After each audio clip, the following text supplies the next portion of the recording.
महाराष्ट्र, कर्नाटक, केरळ आणि आंध्र प्रदेशातील सीमा भागात गेल्या 50 वर्षांपासून प्रलंबित असलेल्या कन्नड भाषिकांच्या प्रश्नांवर तोडगा काढण्यासाठी कर्नाटक सरकारने महत्त्वपूर्ण पाऊल उचललं.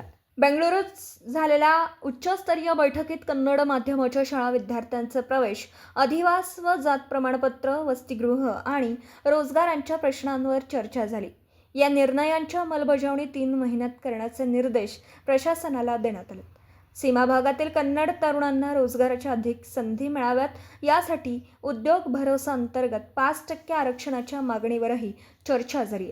शिक्षकांची कमतरता दूर करणं, विद्यार्थ्यांचे डेटा मॅपिंग करून वसतिगृह, पाठ्यपुस्तकं, गणवेश आणि शाळांच्या सुविधांसाठी निधी उपलब्ध करून देण्याचे निर्देश देण्यात आले.